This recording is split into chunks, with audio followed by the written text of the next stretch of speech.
ওকুর রব্বি আদখিলনি মুদখালা সিদকি ওয়া আখরিজনি মুখরাজা সিদকি ওয়াজআলনি মিন লাদুনকা সুলতানান নাসীরা। আল্লাহু আকবার।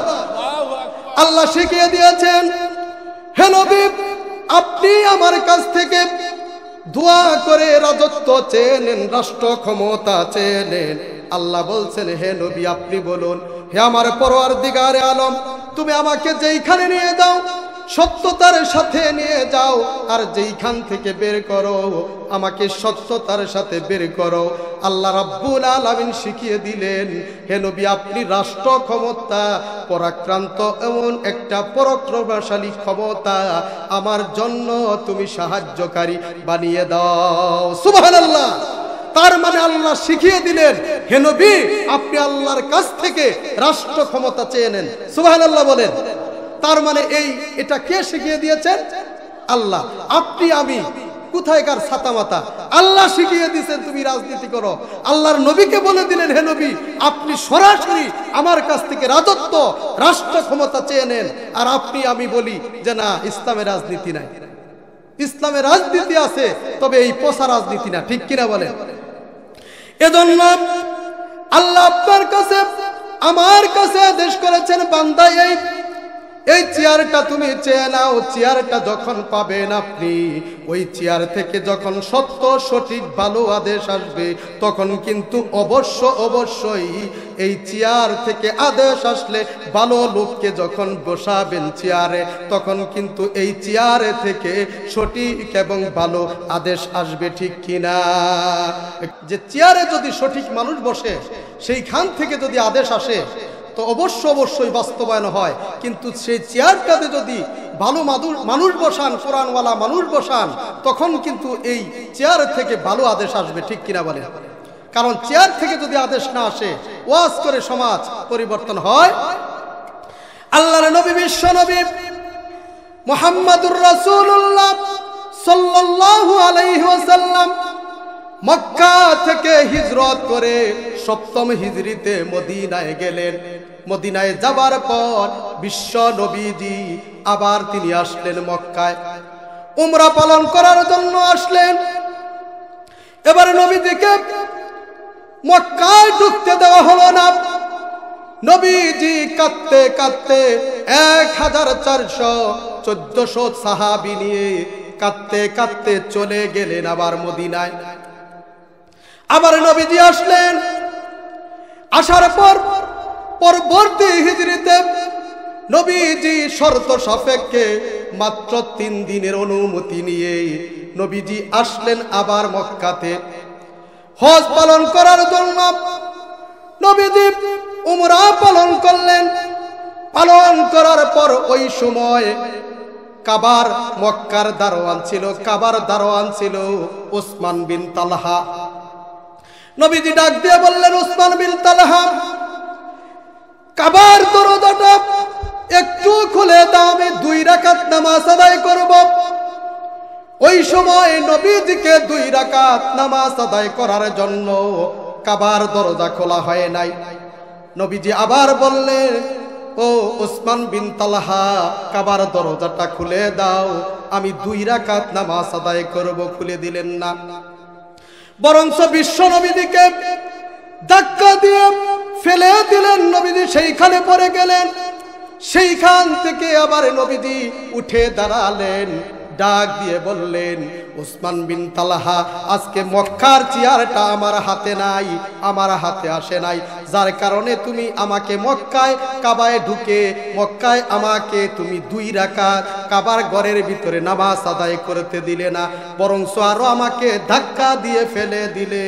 উসমান বিন তালহা, মনে রাখবে, একদিন যখন আমি মক্কা বিজয় করব, তখন তুমি হামাগুড়ি দিয়ে এসে আমার কাছে মক্কার চাবি দিবা। ঠিক কিনা?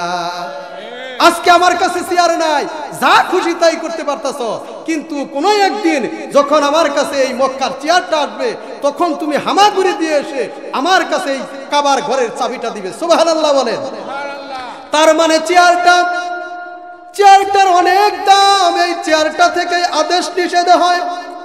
তবে আমি আলোচনা লম্বা করব না, সংক্ষিপ্তভাবেই বলছি।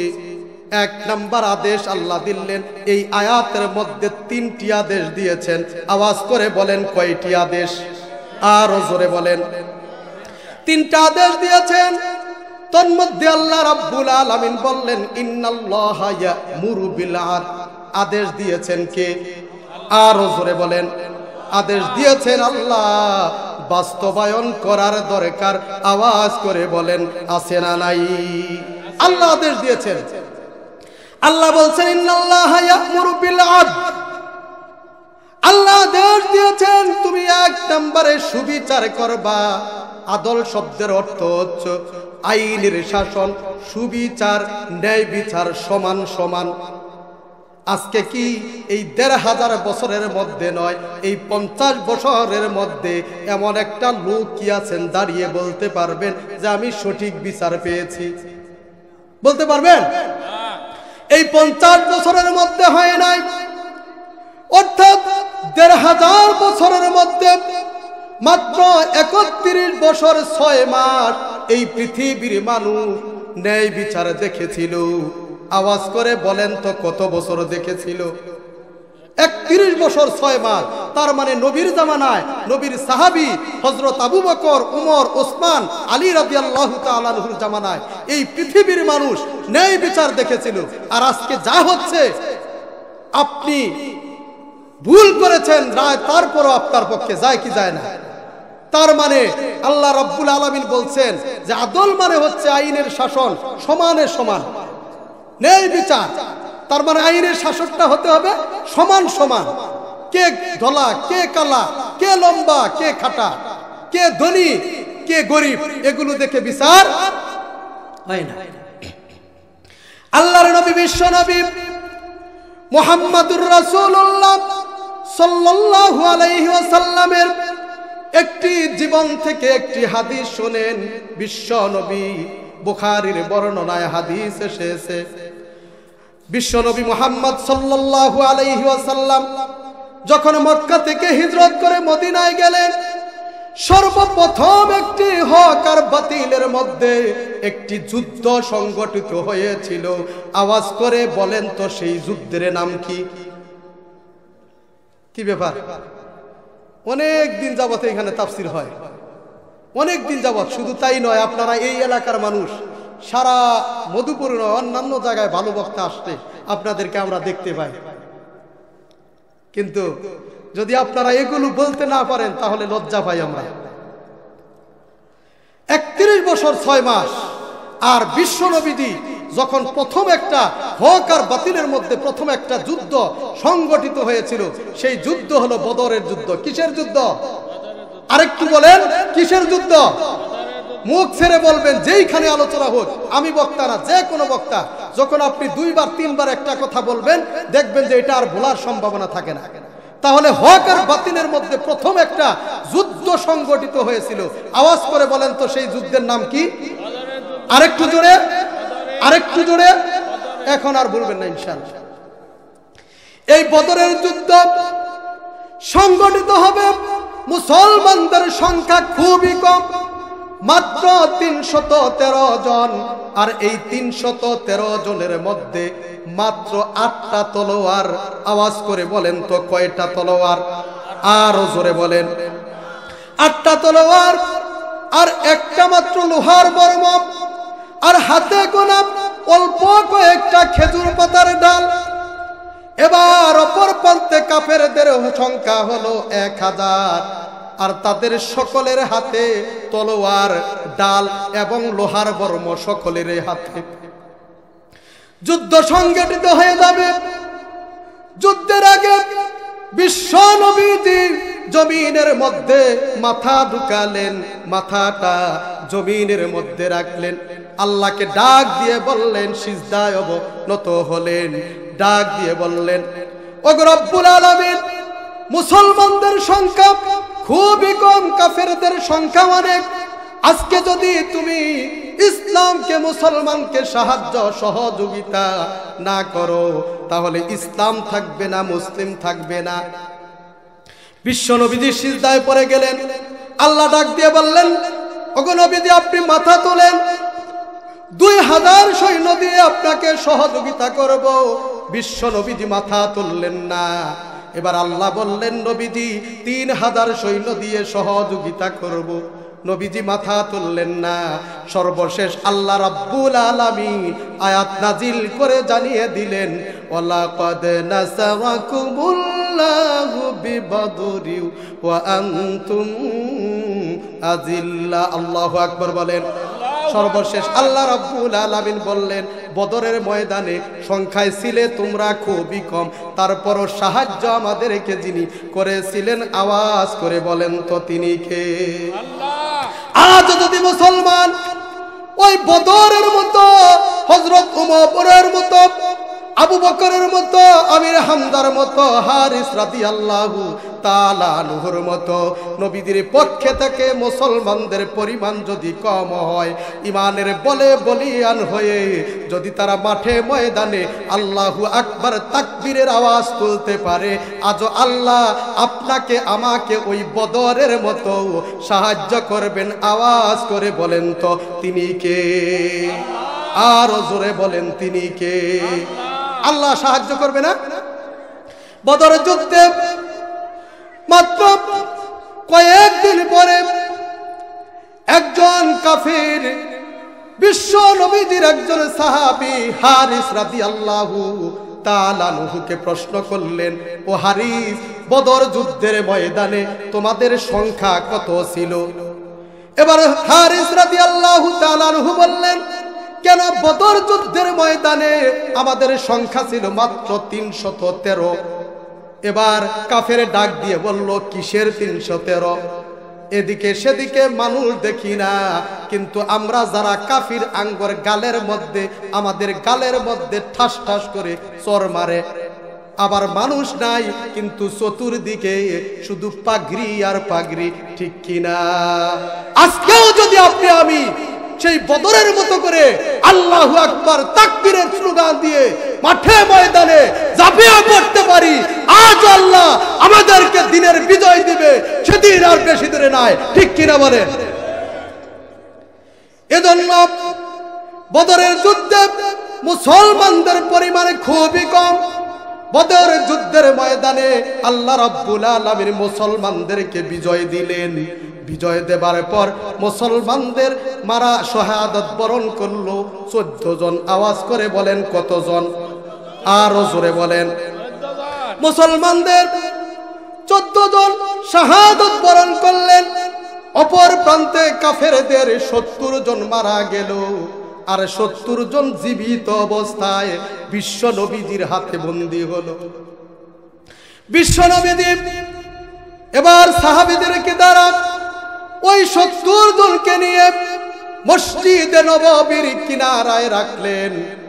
সবাই অসুস্থ, ক্লান্ত, শ্রান্ত, সকলেই যার যার মতো রেস্টে চলে যাবেন। এবার ওই সময়টা ছিল, বদর যুদ্ধটা সংগঠিত হয়েছিল 17ই রমজান। অনেকেই ক্লান্ত শ্রান্ত, বিশ্ব নবীজি মসজিদে নববীতে শুয়ে পড়বে। এমত অবস্থায় সাহাবীরাও চলে যাচ্ছে। নবীজি ডাক দিয়ে বলছে, ও আমার সাহাবীরা, সকলেই যদি তোমরা যার যার মতো রেস্টের জন্য চলে যাও, তাহলে তো রাতের বেলায় এই 70 জন চলে যাবে। এই জন্য তোমরা যখন রেস্টের জন্য চলে যাবা, তাহলে এই 70 জনকে তোমরা পিঠ মোড়া দিয়ে বেঁধে তারপর যাও, তারা যেন পালাতে না পারে।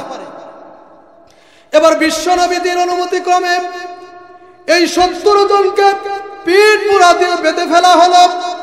বেঁধে ফেলার পর নবীজিও ঘুমিয়ে গেলেন। নবীজি ঘুমানো অবস্থায় হঠাৎ করে নবীজির কানের মধ্যে এরকম ভাবে ডুগরে ডুগরে কান্নার আওয়াজ যাচ্ছে।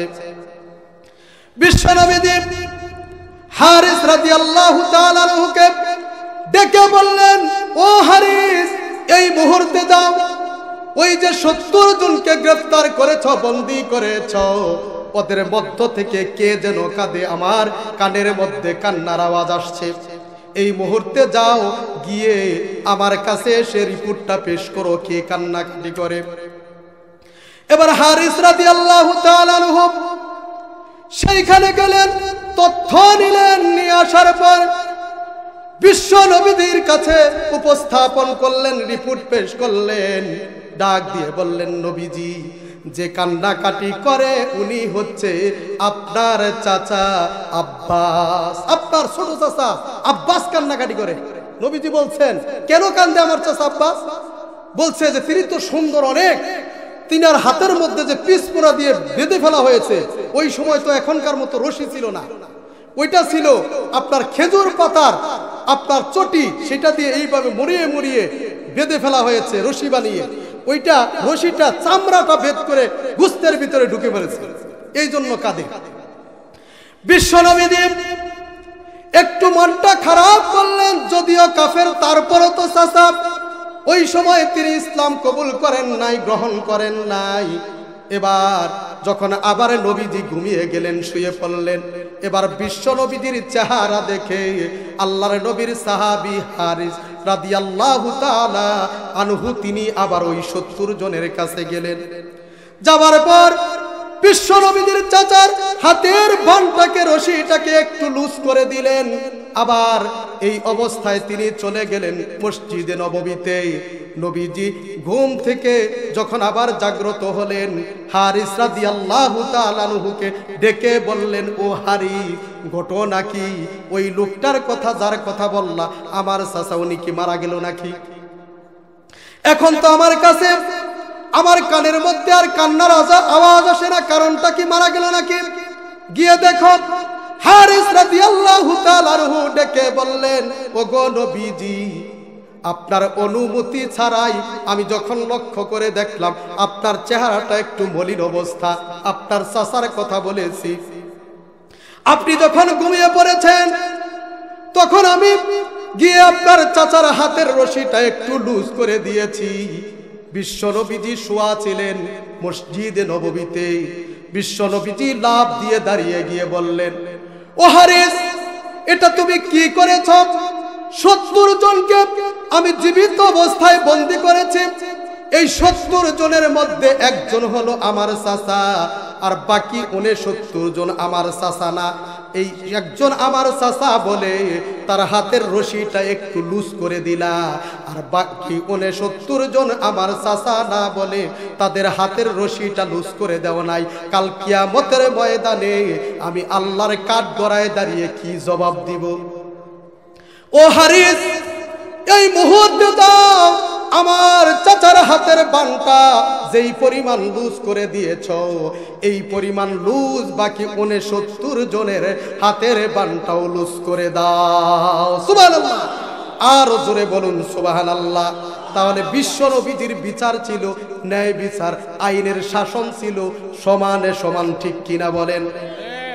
এবারে লক্ষ্য করেন, ওই 70 জনের মধ্যে আরেকজন বন্দী ছিল, যিনি হচ্ছে নবীজির আপন মেয়ের জামাই, বিশ্ব নবীজির প্রাণের প্রিয়তমা স্ত্রী আম্মাজান খাদিজাতুল কুবরা রাদিয়াল্লাহু তাআলা আনহার মেয়ে জয়নব।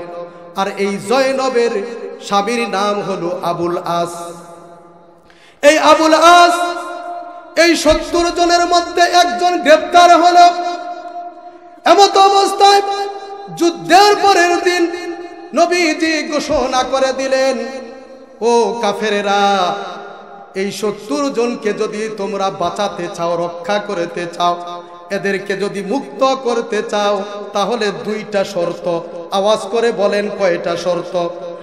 আরো জোরে বলেন। 2টা শর্ত। নাম্বার 1 হলো, যদি এই 70 জন কাফেরকে মুক্ত করতে চাও, তাহলে তোমরা প্রয়োজনীয় অর্থ এনে দিবা, আর এই টাকাটা, এই অর্থটা বাইতুল মালে জমা হবে, আর এইটা জনগণের কল্যাণে ব্যয় হবে। আর 2 নম্বর শর্ত হলো, যাদের টাকা নাই, যাদের অর্থ নাই, ওই সমস্ত মানুষগুলো কি করবা? এই মদিনার ছোট্ট ছোট্ট বাচ্চাদেরকে তোমরা প্রাথমিক শিক্ষা দান করবা, পাঠদান করাবা, তারপর তোমাদেরকে মুক্ত করে দিব। এই 2টা শর্তে তাদেরকে তোমরা মুক্ত করতে পারবা। এবার কাফেরেরা তারা অর্থনৈতিকভাবে চেষ্টা সাধ্য চালিয়ে গেলেন এই 70 জনকে, নবীজির এই বন্দীকৃত 70 জনকে তারা মুক্ত করবে। কিন্তু নবীর মেয়ের জামাই, জয়নবের জামাই স্বামী আবুল তার কাছে টাকাও নাই, আবার তিনি শিক্ষাগত যোগ্যতাও নাই। উপায় কি এখন? নবীর আপন মেয়ের জামাই।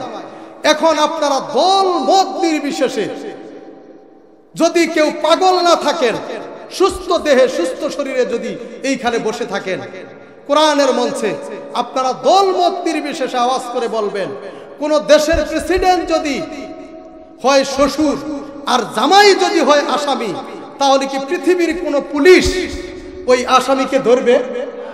আরেকটু জোরে বলেন, ধরবে? কিন্তু কেমন শ্বশুর, যিনি হলেন প্রেসিডেন্ট আর জামাই হলো আসামি। এবার তিনি বন্দীকৃত 70 জনের মধ্যে একজন, তিনি কি করবেন? তার কাছে টাকাও নাই, আবার শিক্ষাগত যোগ্যতাও নাই। কিন্তু নবীজি বলে দিয়েছেন মাত্র 2টি শর্তে তোমরা তাদেরকে মুক্ত করতে পারবা। এখন টাকা পয়সা নাই, শিক্ষাগত যোগ্যতাও নাই। নবীর মেয়ে জয়নব তিনি বললেন, আমার বাবা তো 2 নাম্বার শাসক না যে এমনি এমনি ছেড়ে দিবে, তাহলে উপায় কি? এবার কি তিনি জেলখানার মধ্যে পচে গলে মরবে নাকি? টাকাও নাই, আবার শিক্ষাগত যোগ্যতাও নাই, শর্ত হইল ছাড়ানোর জন্য 2টা। এবার আওয়াজ করে বলেন, যখন মারা মারা যায়, ওই মাদের যদি কোনো সম্পদ থাকে, গহনা থাকে, যদি হাতের বালা থাকে, কানের দুল থাকে, গলার মধ্যে যদি চেন থাকে বা অন্য কিছু থাকে, স্বর্ণের গহনা পাতি থাকে, আওয়াজ করে বলেন তো এই ভাগটা মেয়েরা পায় না ছেলেরা পায়?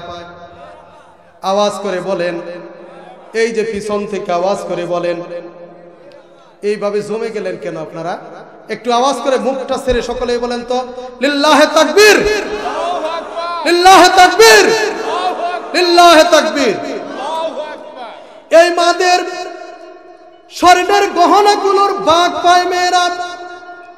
এবার বিশ্ব নবীজির মেয়ে জয়নব রাদিয়াল্লাহু তাআলা আনহা, তিনি মায়ের একটা গহনার ভাগ, মুক্তার একটা গলার হার, ইয়ামিনী একটা গলার হার, বাগের ভাগ তিনি পেয়েছিলেন। পাওয়ার পর এবার তিনি আবুল আসের ছোট ভাই অর্থাৎ জয়নবের হলো দেবর, তাকে ডাক দিয়ে বললেন, ও আমার ছোট ভাই, তোমার ভাই তো শিক্ষাগত যোগ্যতাও নাই, আবার তো টাকা পয়সাও নাই, এখন কি পচে গলে মরবে নাকি? আমার তো বাবা তো 3 নাম্বার বা 2 নাম্বার বাদশাও না, বর্তমান পৃথিবীর মানুষের মতো বাদশাহ আমার নবী নাম, যে তিনি তার মেয়ের জামাইকে এমনি এমনি ছেড়ে দিবে, যা ঘোষণা করেছে তাই হবে।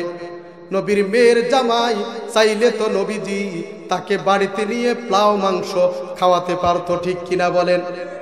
নবী চাইলে তার মেয়ের জামাইকে পোলাও মাংস খাওয়াতে পারতো, এমনি এমনি ছেড়ে দিতে পারতো, কিন্তু নবীজি ছাড়বে না। ঘোষণা ঘোষণায় সকলের জন্য আইন সমানে সমান, ঠিক কিনা বলেন?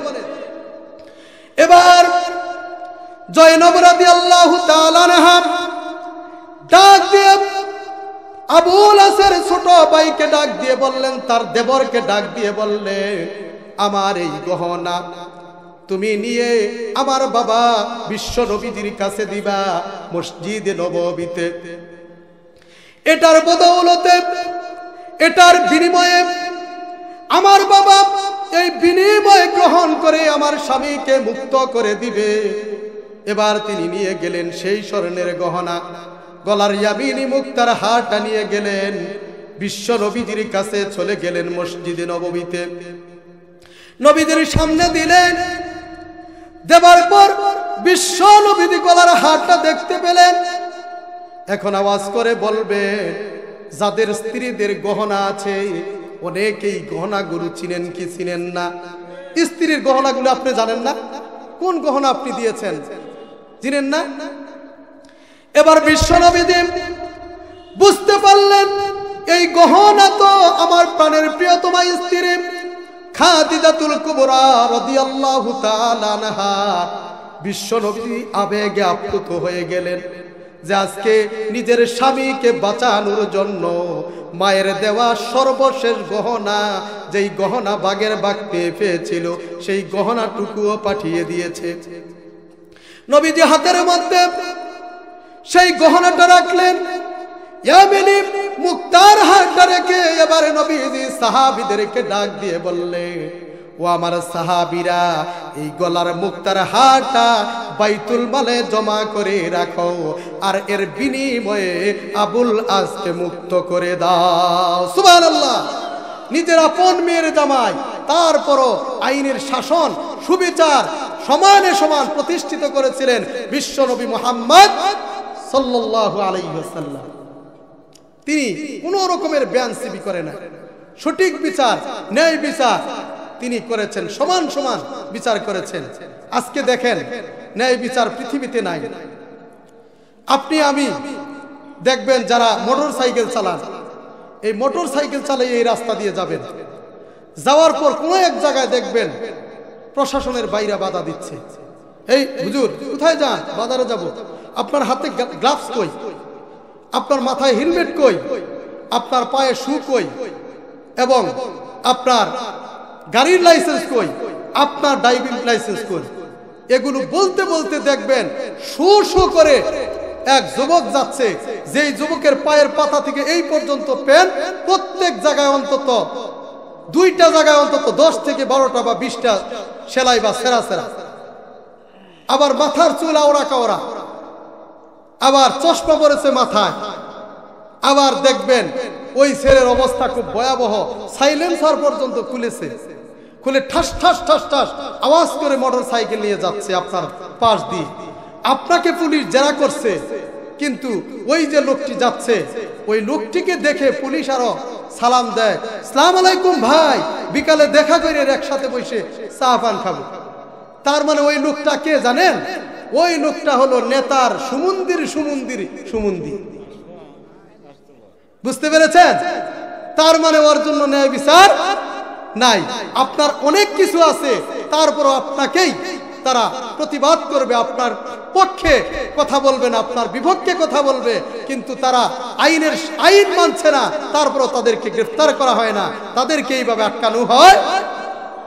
এবারে শোনেন, হযরত ওমর রাদিয়াল্লাহু তাআলা আনহুর জীবনী থেকে একটু শোনেন। বিশ্ব নবীর অন্যতম সাহাবী হযরত ওমর রাদিয়াল্লাহু তাআলা আনহু 32.5 লক্ষ বর্গ মাইলের প্রেসিডেন্ট। তিনি কিন্তু আমাদের বাংলাদেশের সমান রাষ্ট্রের প্রেসিডেন্ট নয়।